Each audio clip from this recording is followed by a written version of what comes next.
I've done all of Brighton. Hello there, you loose units, and welcome back to another episode of Spicy Boy Reviews. I'm, of course, your host, Andrew Iles. Hope you've been looking after yourselves, looking after each other, pulling your heads in and all that jazz. Welcome back. Yes, we have another movie to review for you, so without further ado, we're going to get straight into it. Today's movie, we're going to review Reminiscence. Hugh Jackman is a private investigator of the mind, but his life is turned upside down when a mysterious woman named May gives him a raging Wolverine in his dax. Then, a simple case becomes an obsession after she disappears. So good old Hugh boy searches for his femme fatale and fights to learn the truth. Let's look back at Reminiscence. And that's the rundown of the film Reminiscence. That's right, it's directed by Lisa Joy, whose directorial credits are an episode of Westworld. And that's it! Not only is Miss Joy the director of this film, she's also the sole writer of the movie. How the fuck did she manage to get this gig? You know, a cast like this, $6 to $8 million backed by the studio of Warner Brothers after only directing one episode of Westworld? She must have had a really strong pitch for this movie. Then I had a look into it, and turns out that she is the sister-in-law of good old Christopher Nolan. That's right, Warner Brothers froths that guy. He's one of the best directors around. So she's hooked up with his brother, and here we go. It's really who you know in Hollywood, it seems. And how is the film as a whole? Well, if you've always wanted to see a mashup of the film Memento and Inception, but a watered-down version, well, this film is right up your alley. It stars ex-X-Man, good old Hugh Jackman, who plays a gruff private investigator who sells memories to cashed-up customers on the side as a bit of a side hustle. But his day job, if you will, he works for the district attorney's office, helping fish out memories out of people's brains to build cases. The world that this film is based in is a post-war America, and all the streets are flooded with water because, of course, global warming. Because it's a futuristic film, of course it has to be. The rich happily live away from the water, or the dam, if you will, the water-filled streets. But the poor, of course, are living on top of each other in a humid, sweaty slums, if you will, of the city. The movie actually reminded me of the setting of the movie Split Second, with all the water in the streets post-global warming.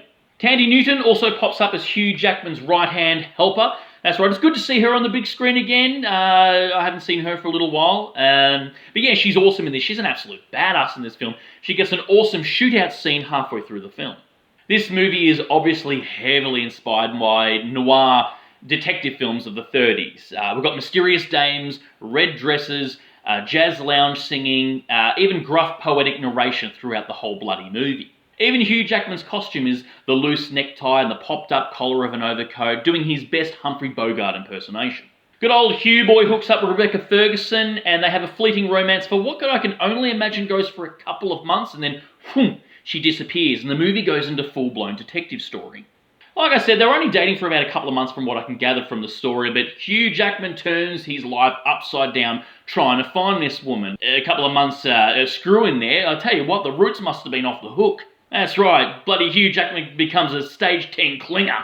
Unfortunately, the detective story isn't very captivating. I mean, it felt like this couple just recently met, so she made a big lasting impersonation, but I didn't feel it as an audience member.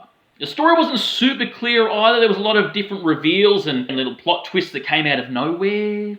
Of course, there's some corruption, argy-bargy, that gets revealed and under, cover-ups and all that sort of stuff. But I did see this little twisty twist coming from a mile away. About halfway through the film, I go, I bet I know how it's going to end, and it did. The dialogue as well is trying to be a bit too deep and too poetic. Like I said, there's narration throughout the whole film with a gruff voice of Hugh Jackman. And I felt a little bit try-hard. I mean, Hugh's doing his best here. He does try and make it sound interesting because it's Hugh Jackman. He's awesome.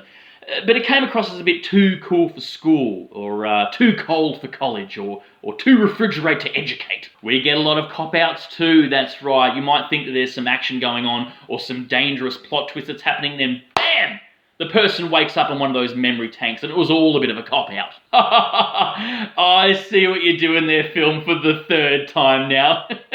Stop doing that! The film also brings up the dilemma of moving on and not dwelling on the past. With this memory technology or memory tank that people can relive these, popular memories that they have, it's fueling people's inability to move on from some form of grief, I suppose. And of course, it brings up the question, if you could, is there a certain memory that you would like to relive because it provoked a beautiful feeling? It's one of your most treasured memories. Would you go back and relive that over and over again for cash? If I could, I'd probably go relive that memory of Christmas in 1993, where under the tree I unwrapped the Teenage Mutant Ninja Turtles van. That's probably the last time I was truly happy. I don't think I'll ever find joy like that again.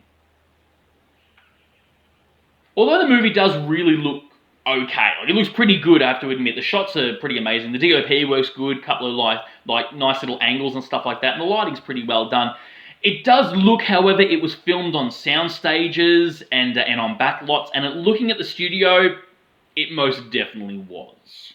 The elevator pitch for this film would obviously be Inception meets Memento with a little bit of Chinatown sprinkled in there. And oh, did I mention my brother-in-law was Christopher Nolan? There's a cute little line early on in the film that says, "Nostalgia never goes out of style." And that's absolutely true. I mean, looking at all the properties that are getting rebooted or reimagined lately, that is absolutely correct. And I suppose for that, I can give this film some props for that, for trying something semi-original and going out on a limb here. It's not trying to ruin or butcher a pre-existing childhood property. Is the film any good? It's pretty mediocre, actually. It kind of was pretty lackluster. Not many locations, bounced around a little bit, but nothing to really write home about. Like I said, it looked like it was filmed on a backlot and in studios a lot of the time.